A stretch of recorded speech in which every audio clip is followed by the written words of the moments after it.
Good morning, good afternoon, good evening, depending on where you're joining us from. Welcome to MIT's press briefing with MIT professors and now laureates Daron Acemoglu and Simon Johnson. Whether you're on the line as a journalist or just following along with the live webcast, we're grateful for your interest in economic sciences, for joining us and recognizing their important contributions to knowledge for the benefit of humankind, and for your time today. We're just about ready to get started, but a few brief logistical items up top. MIT President Sally Kornbluth is on the line with us. She will get us started with congratulatory remarks on behalf of our entire MIT family. Our economists will then each offer some brief reflections, and then we'll open for Q&A. At that point, journalists, if you have a question, please raise your hand using the button at the bottom of your Zoom screen. When I open your line, please restate your name and outlet before asking your question. For those of you following along, especially if there are any former students or former student journalists out there, if we can get a couple questions in from you, we will. Just email those to questions@mit.edu. As a bit of trivia for the students watching today, Professor Johnson notes he himself first set foot on MIT's campus 39 years ago in 1985 as a graduate student and earned his PhD in economics in 1989. So we're so glad you're all with us. With that, I'd like to turn it over to Sally Kornbluth, MIT's president. Sally? Thank you, Kimberly, and good morning, everybody. I'm delighted to say out loud what you already know. This morning, the 2024 Sverigés Riksbank Prize in Economic Sciences in memory of Alfred Nobel was awarded to Daron Acemoglu Institute Professor and Simon Johnson, the Ronald A. Kurtz 1954 Professor of Entrepreneurship at the MIT Sloan School of Management. They share the award with James Robinson of the University of Chicago for studies of how institutions are formed and affect prosperity. Through extensive historical studies over time and across societies, their work has demonstrated the profound extent to which a nation's economic growth and prosperity depend on healthy societal institutions, including the rule of law.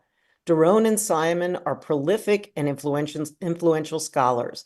I cannot begin to enumerate their accomplishments here, including their work as mentors and teachers.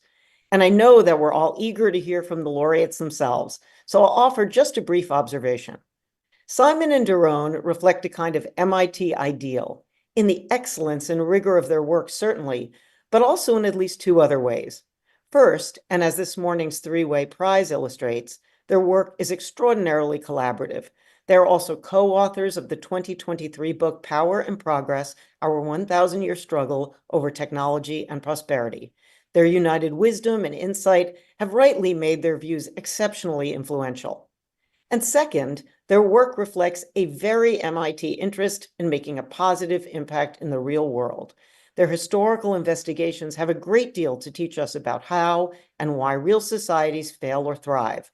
And they have both become familiar voices in the news, public intellectuals trying to help us all make sense of a tumultuous world.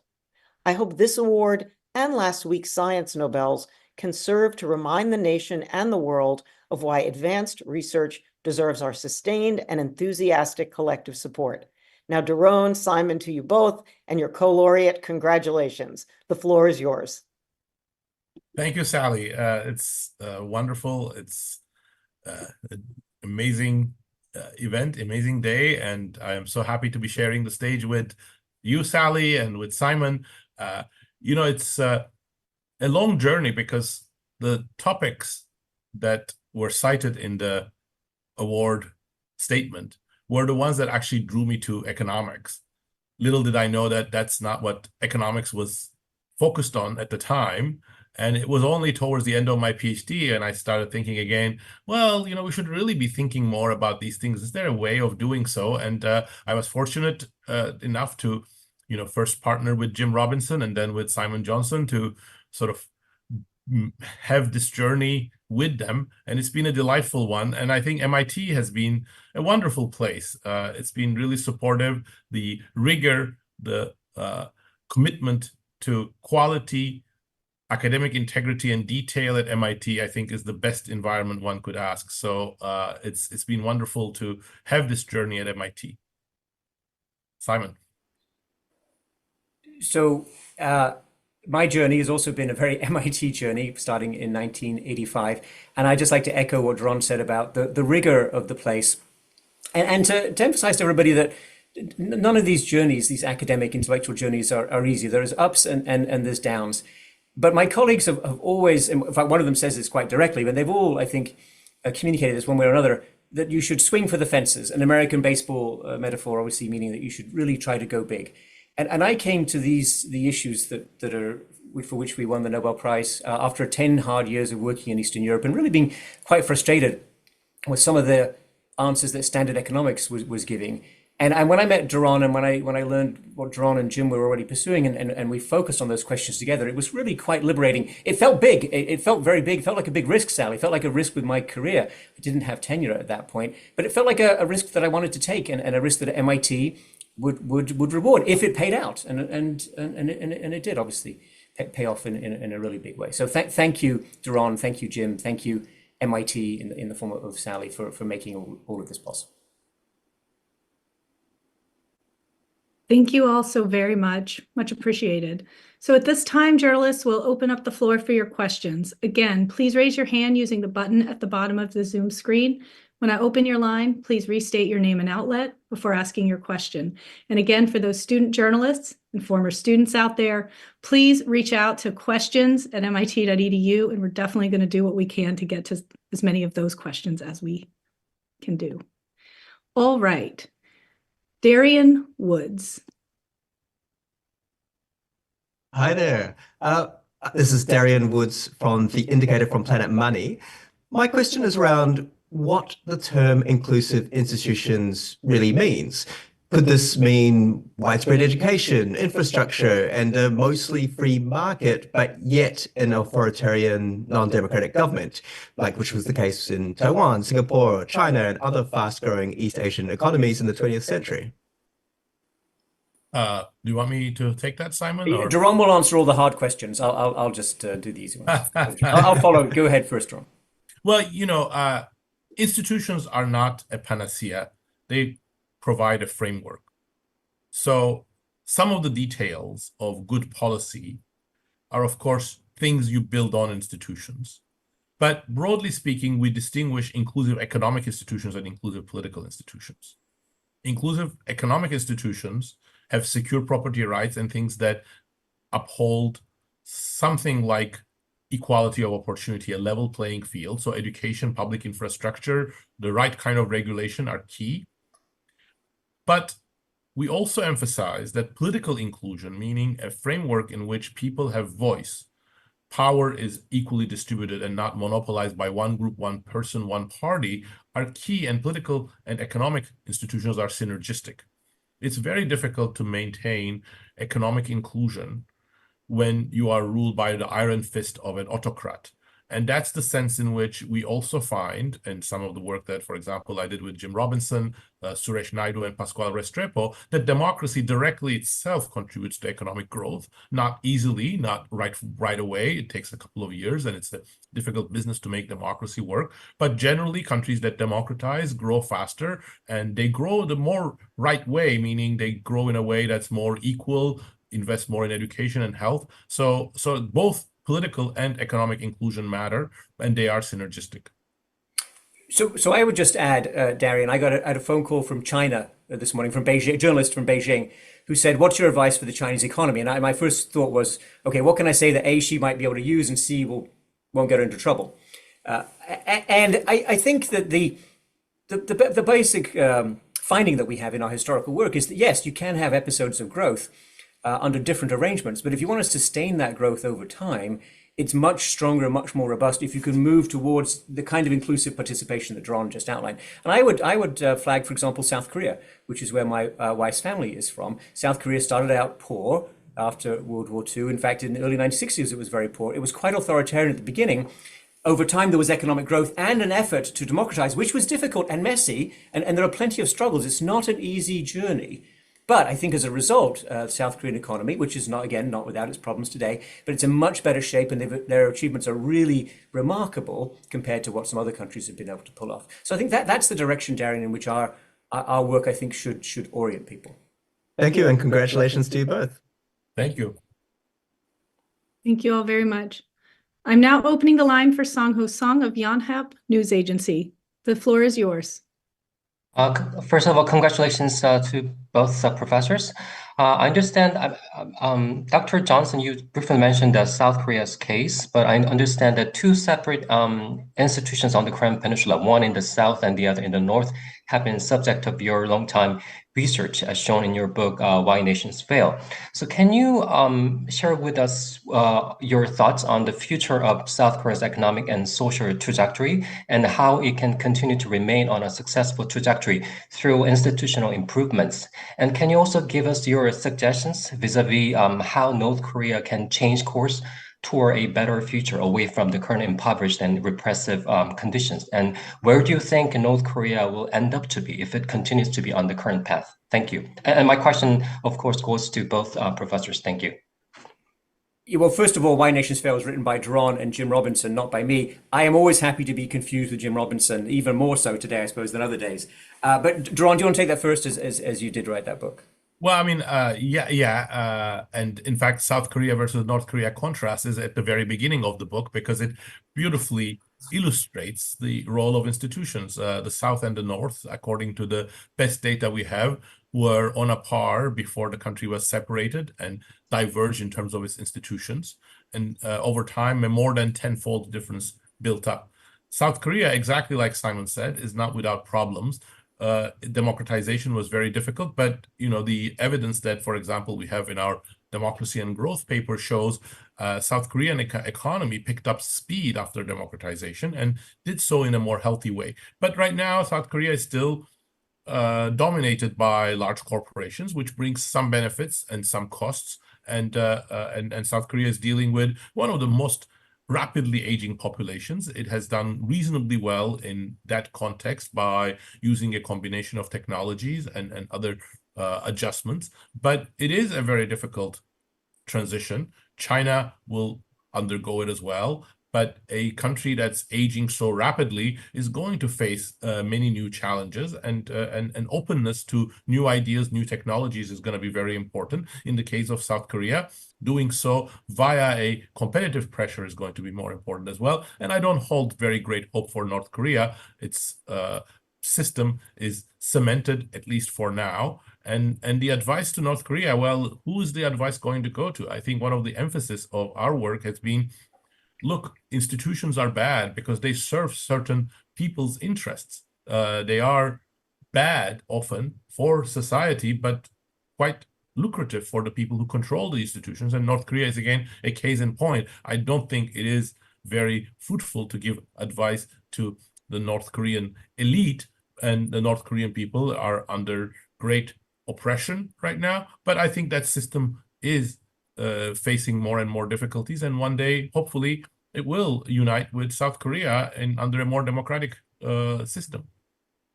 Yeah, I would just add, I attended a conference in Seoul on managing the economic transition and political transition, presumably, in North Korea, away from communism. It was a good conference, great discussion, lots of substance. It was 30 years ago, 3-0. So I think, as Daron said, this collapse of the Soviet Empire had some knock-on effects. The reforms in China were consequential, and that also affected other countries. But North Korea retreated into its shell and has created a system that obviously favors a very few people, and a lot of people in North Korea have suffered over many years. And these few people are heavily armed, and they've acquired or built for themselves a lot of nuclear weapon capacity and also some rocket launch capacity that's not insignificant. This is extremely dangerous. And just because better, stronger institutions give you more inclusive growth and allow more people to climb out of poverty does not mean that all leaderships want to embrace such institutions. On the contrary, many leaderships around the world have gone in another direction in recent years. So there are many things to worry about in the North Korean situation. Thank you. Thank you very much.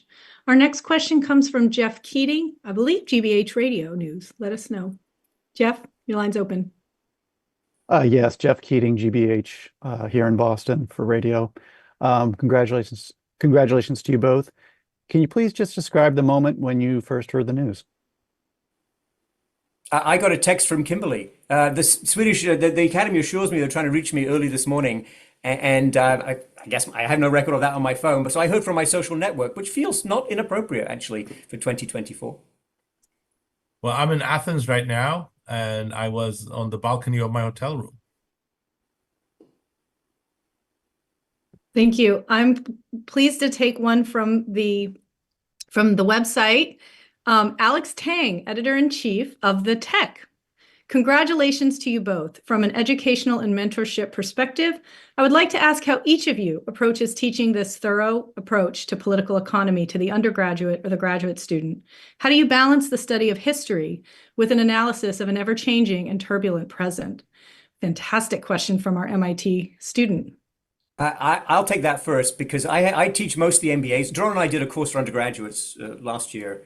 That was a lot of fun, but mostly I've taught MBAs, and MBAs are fantastic students. I think some of them are here, but I think they'll agree that they're always about, okay, how do I use this? Why is that useful knowledge? Show me what this means. So that's where I get pushed, Kimberly and Alex. That's where I get pushed all the time by my classrooms, and I'd like to thank all of my many thousands, it turns out, of MIT students for pushing me in that direction, because it really helps sharpen the way you communicate these ideas and also the way that you think about it. Sometimes people say research and teaching can be disassociated, including in business schools. That's not been my experience at all at MIT. For me, they're very deeply intertwined, although I do not show regression results to my MBAs. I'll be quite candid about that. I've got to find other ways to communicate the big ideas.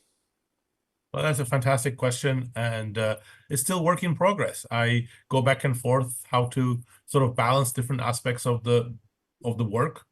But the part that I find very uplifting is posing the questions. I think the questions about long-term economic growth, the vast gap that exists between rich and poor nations, how the world has diverged and has failed to share prosperity. I think those are such major questions that it brings people in, undergraduates and graduates alike.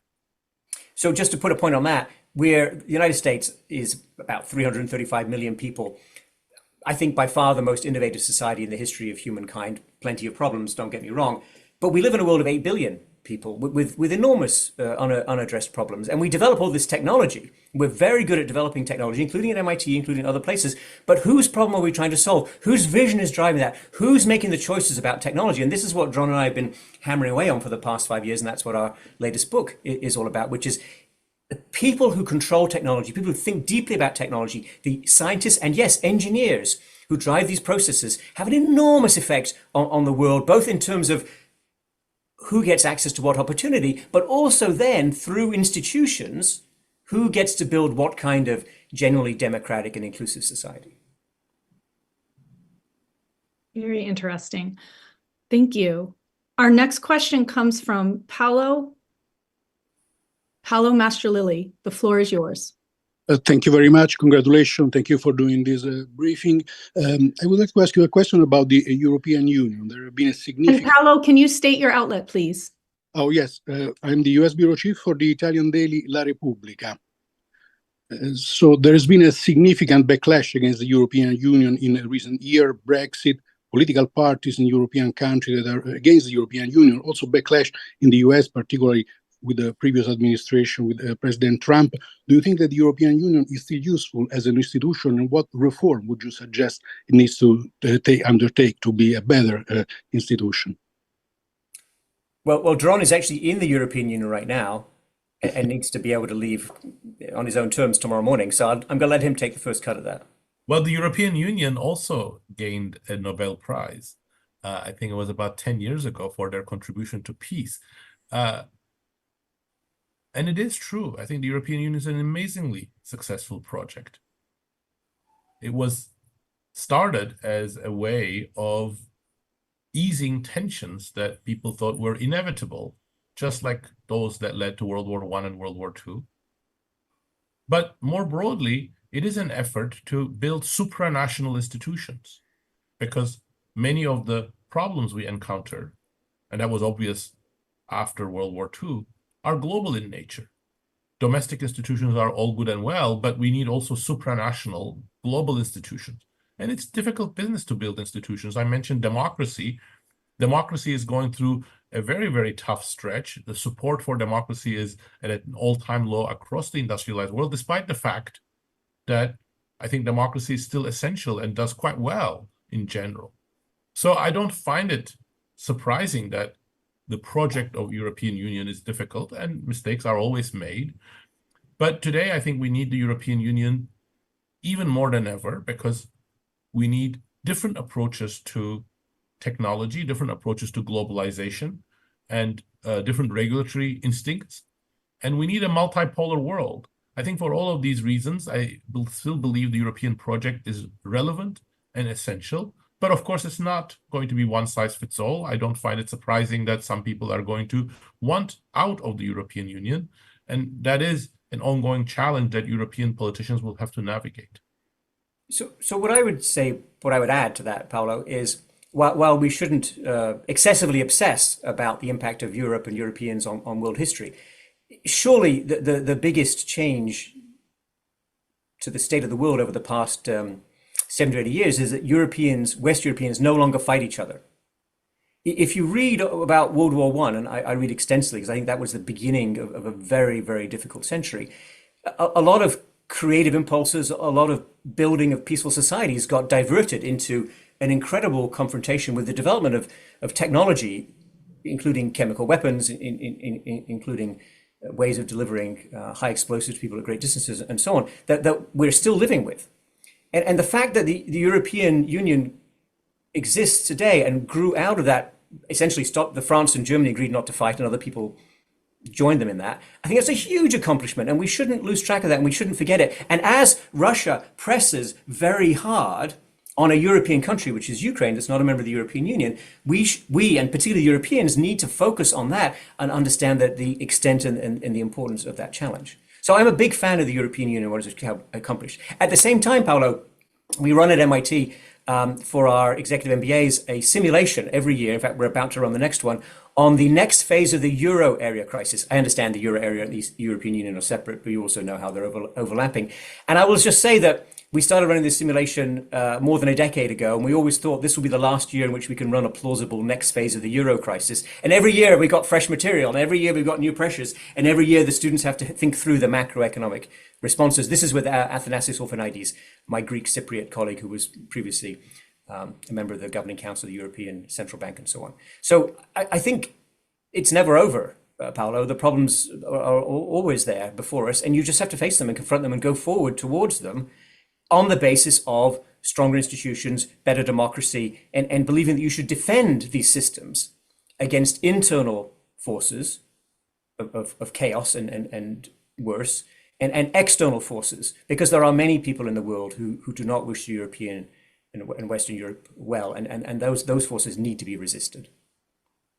I always love going to school, taking class with the laureates here. So we're in our last 10 minutes or so. I'm going to try to take a couple more from the chat. This is from Wendy Maldonado, who you may recall, Professor Johnson, one of your former MBA students. She asks, would you please comment on the role of women in economic participation and how that has affected the overall economies of the societies you've studied, positively or negatively? Have you seen progress and change in a positive direction over time? Or could you point any examples of countries that have done it particularly well and have enjoyed stronger economies as a result? Any examples in emerging economies in particular? So there's a lot there. Unpack the pieces you want. Keep it tight. But thank you. So that's a great question, Wendy, and very important. Of course, Claudia Goldin won a Nobel Prize not too long ago for really digging deeply into all of these topics, and her work I commend to everybody for deeper investigation or study or understanding of this question. I think that the rising voice and power and opportunity for women in this country over the past 100 years is absolutely fundamental, has changed everything. Mm-hmm. I have two daughters, and I think they have great prospects and opportunities, including in science and technology, actually, that are just thrilling, and that's got to be good for the world. And of course, many women and girls around the world don't have those same opportunities. And I think that's a major problem. It holds back. You can think in economic terms, you can think in political terms, you can think in human terms. So it's something to be overcome. And I met, actually, I should remark for Sally, I met with an alumni not too long ago who told me that she was one of only 2 women in the MIT class of 1952 or 1953. And now our classrooms are very evenly balanced, and the contributions are evenly balanced. And this is an amazing achievement, which I thank the leadership at MIT over multiple generations. And I think everyone should attempt to move in the same direction to the extent that they can and to the extent that it works in their situation. We've never said it's one size fits all or there's one magic wand to be waved, but I do think increasing rights and privileges and opportunities for women has helped everybody in the United States, and I think it's helped other places too. And I think I hope that it will absolutely continue and strengthen around the world. Well, let me amplify that just with two thoughts. One is, we are in the age of AI, but I remain, and I think Simon does too, convinced that, human productivity, human ingenuity, human resources, broadly construed, are still key for flourishing and meaningful flourishing of countries. And any country that does not value and that doesn't leverage, it doesn't create opportunities for its women, is essentially degrading half of its resources in that fight. And no country in the 20th century has succeeded while doing so. And I think that will be even more so in the 21st century. Thanks to you both. Our next question comes from Martin Sandbu at the Financial Times. Martin, your line is open. Hi, can you hear me? We hear you. Very good. Martin Sandbu from the FT. Simon and Daron, congratulations. My question is whether you could state your view of the current trajectory of institutions in the liberal democratic societies. Are we on course for more extractive institutional forms or to maintain our inclusive institutions? And in particular, what do you make of the case that I think many people believe, and that's at least a plausible case, that we are moving in the direction of more autocratic, more oligarchic institutions with the electoral support of people who are disappointed by how inclusive so-called institutions, inclusive institutions have delivered for them economically and believe better economic promises from those who are heading in an extractive direction. Thanks very much. Well, Martin, you're right to be worried because that is a real danger. And this is something I have done research on recently. If you look at support for democracy in the industrialized world, it's on an all-time low. People are much more willing to say they would be okay, or they would support an authoritarian regime or dictatorship, military rule, or rule by a junta. And if you dig deeper, it is at least in part rooted in their disappointment with democracy. Democracy hasn't realized its promise of voice for all and shared prosperity for all. And we find that democracies perform better, they get more support when they deliver on their promises, such as clean governance without corruption, more shared prosperity, better public services, and so on.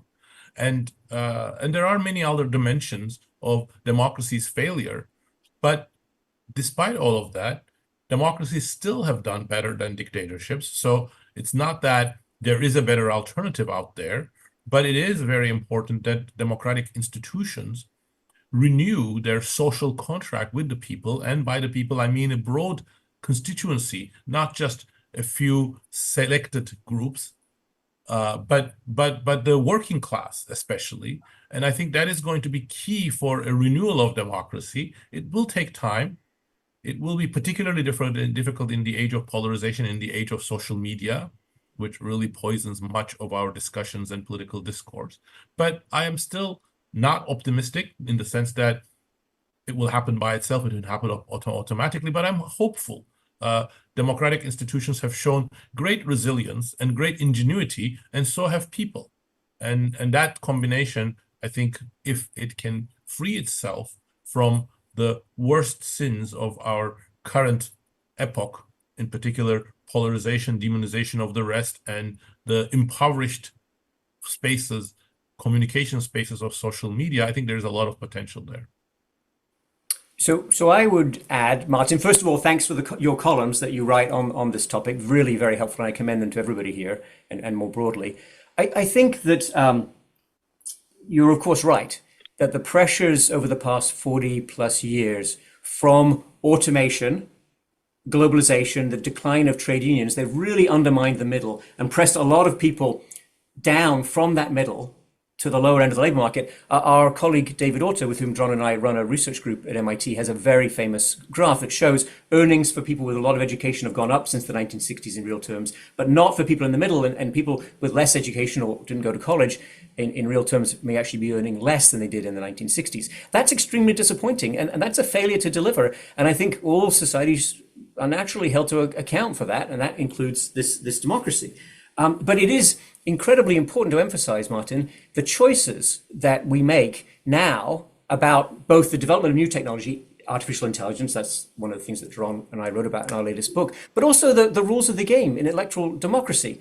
You know, if you don't like the composition of the US Supreme Court in the United States, there are many ways to work to change that within the rules. They may be difficult ways, it may be a heavy lift, but there's ways to change it. But rejecting the result of a free and fair election, refusing to acknowledge that result, or encouraging people to attack Congress when it's a process of formally validating that vote, that's not acceptable. Those are choices made by prominent people, by important people. Those moves, that kinds of actions can absolutely undermine, destroy any democracy. We've seen that many times around the world. It takes a long time to build strong institutions. It doesn't take long to overthrow them if you really put your mind to it. So once again, the US, a wonderful country, a country I'm proud to have joined, and I'm very happy to be an American citizen. I worked long and hard to become an American citizen. Thank you, MIT, for that as well. You know, we've had a bumpy ride on democracy, and what happens next in the November election is extremely consequential for whether we can sustain our better, stronger institutions and have more shared prosperity going forward. So I think our next question from a visiting fellow at Sloan helps us get to how we get more people to listen to y'all and hear this. Sarah Bin Mahfouz, visiting fellow at Sloan, asks, what a wonderful opportunity to join you for this. Congrats. She's a visiting fellow. Given the current state of the global economy, what areas of economic research do you think are most crucial for the next generation of economists to explore? And how do you bridge the gap between research and policy implementation? Do I get started, Simon? Do you want to go? Yeah, go ahead, Ron.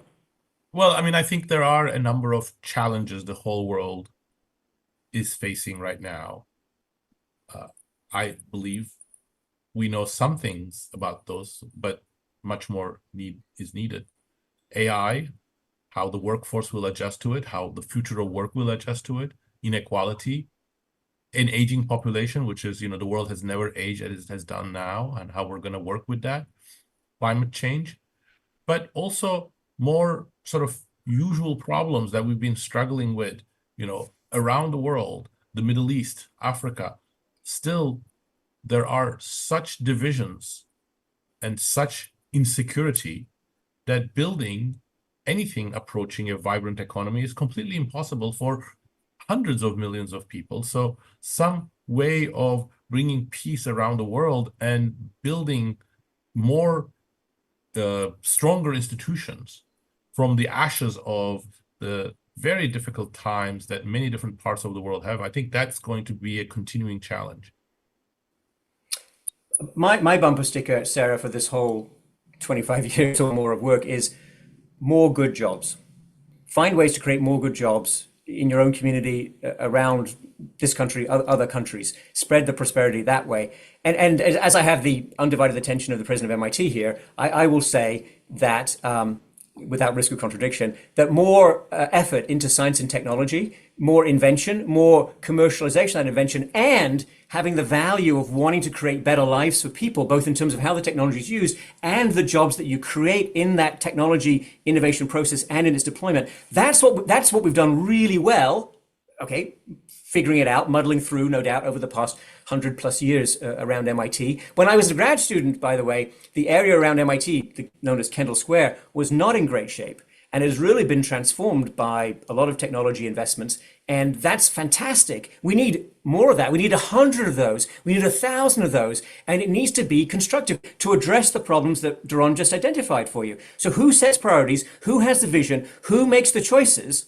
If we don't do that at MIT, where else will people do it? And I think we do it at MIT, and we need to do more of it. And thank you, Sally, for your leadership, including on climate, pushing us all absolutely in this direction. Thanks to you both. We have one more from journalists, then we'll try to get in one or two from former students, and then we can call it a wrap. So Thomas Fisherman, I think we're going back to Europe. The line is open. Yes, hello, it's Thomas Fisherman from Die Zeit, and I guess that my question is very much related to the question from the FT. We see all these countries with perfectly good institutions and reasonable growth deconstruct their own institutions in a way, and this goes through populism, which has been mentioned. So my question is, what kind of research agenda do we need to look at the long-term dynamics there?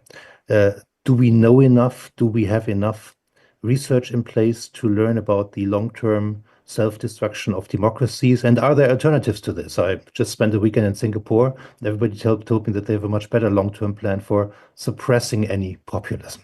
Yes. Thank you. Well, I think we have a lot of historical examples of long-term decline of institutions of very different types, including democracies. But of course, alternatives to democracy, that's very difficult to study with historical data or with empirical data, imagination and experimentation, and I think like the local level. But I also don't think the right word is suppressing populism. I think populism often is fed by grievances, and suppressing them makes things worse. So understanding populism and turning those grievances into a more positive force rather than the negative force that they become under populism is necessary. You asked a very, very, very good question, direct question, Thomas. I attempt to address it directly. I think there's two major areas for research. One is about technology, how technology develops, how it's deployed, how it's used around the world, the choices that we make about technology, and how we can get better outcomes, defined, I would suggest, first instance, through more good jobs. That, I think, is a very big research area that Daron and I and David Autor are embarked on, and so many other absolutely talented people at MIT and elsewhere. The second, and I think you can get a lot of agreement on that, not an awkward topic, really. The second topic, I mean, let me be fairly pointed and blunt in the interest of time here. It's corruption. The corruption has two sides, the people who pay the bribes and the people who take the bribes. So there's a lot of hand-wringing in rich countries about corruption. There's a lot of criticism of other places and so on and so forth. And surely that is justified. And many of our rich societies have cleaned themselves up in terms of internal corruption. But who pays the bribes? Who's putting the money out there to get people to borrow more money, to get them to build infrastructure they don't need, to pad their bank accounts in whatever way? This is a scourge, and this undermines attempts to build resilient institutions, I would say, because it says to people, look, if you get power and hold power for a few years, you can become very rich and then live in XYZ country, tax haven, whatever. So I think these are the real problems that we need to confront, Thomas, and I think that anybody who wants to really dig into this and really confront and really answer the question, how do you control and eliminate and remove corruption? Which, by the way, Singapore did. And kudos to them for it, right? But not all authoritarian countries have managed to do that. In fact, most authoritarian countries, okay, I didn't just call Singapore authoritarian, be careful in how you quote me there. Many authoritarian countries have struggled with controlling corruption because it's just easy money, and nobody stops you, and it's the rich countries, in many instances, that are paying for access to your raw materials, your natural resources, your oil, or very, very cheap labor.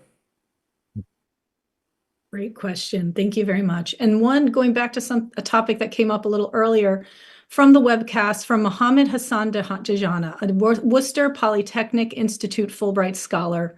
Congratulations on the marvelous achievement. My question is, how do you see climate change impacting short and long-term economic growth and the role it plays in exacerbating the divide between the rich and the poor, and what needs to be done to address it? Well, climate change is exacerbating the divide, both between poor and rich nations and between poor and rich people within a nation, because they have different resources to deal and adapt to change. But climate change is also an opportunity. Renewable technologies are an amazing source of productivity growth, and even a modicum of investment and a modicum of civil society support for these technologies have had transformative effects. So I think we should welcome the climate change, not the climate change per se, but the climate change challenge. I think there's much more to be done. But in line with the previous questions about inclusion populism, it cannot be done by fiat. It cannot be done by imposing it on workers. You need to bring the workers into the fold as well. You need to convince people that they are going to benefit from it. And it's not going to be something that are going to be forced into at the cost of their good jobs.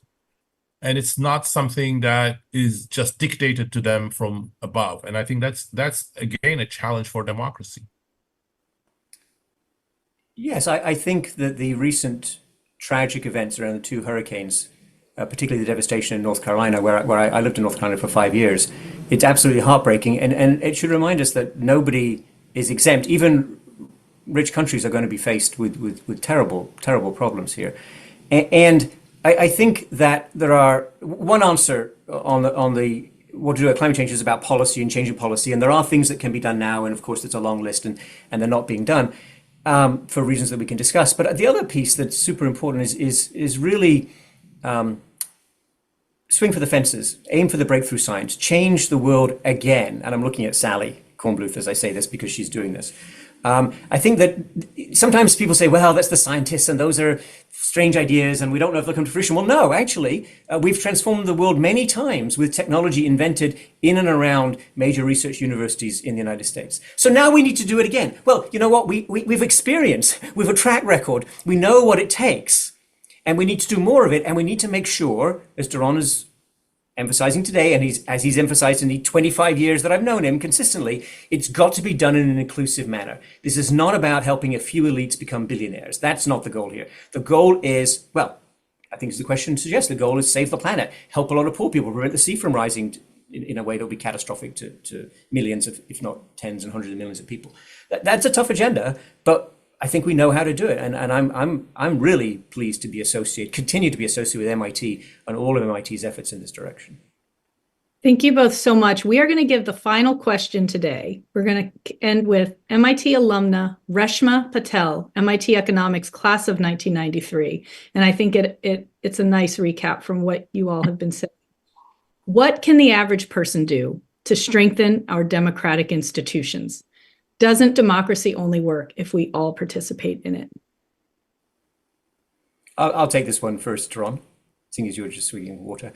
Yes, absolutely. I mean, that's the essence. That's what we've learned over 250 years. There's a lot of people who want you to stay on the sidelines. There's a lot of people who say, well, your voice doesn't matter. I think the strongest societies in the world have been built from the ground up. And it's a struggle. It's always hard. Look, nothing about this democratic process, nothing about inclusive prosperity has come easily to anyone, including in the UK, the US, European Union, which we've talked about. So there's a lot of hard work ahead. And as some of the questions emphasize, this is a tough moment, a challenging moment, a moment of stress test. But yes, the choices that need to be made about technology and about political outcomes rest with us. And it's a responsibility that we need to take seriously. And if our research has pushed people in that direction, and if today's incredible, amazing prize award helps raise awareness, then I think all the work we've done over the past 2.5 decades has been worth it. Well, let me end by saying three things, two non-controversial, pretty obvious, and one perhaps a little more controversial. One, participate. That's what democracy needs. Two, avoid demonizing the other side. Try to understand the other side so that there is better communication. That's what democracy is about. But third, I think walk away from all social media and media sources that try to polarize us. That's only by people walking away and not rewarding these really pernicious sources of echo chambers, polarization, pollution of communication that we can actually fix the system. We should stop rewarding them. Thank you all so much. And that will be the final word today. Thank you all for joining us. Congratulations once again to today's laureates. Thank you, President Kornbluth, for being here with us as well, on behalf of the whole MIT community. Have a great day, guys. Enjoy it. Thank you so much, Kimberly. Thanks to everyone. Bye-bye. Bye-bye.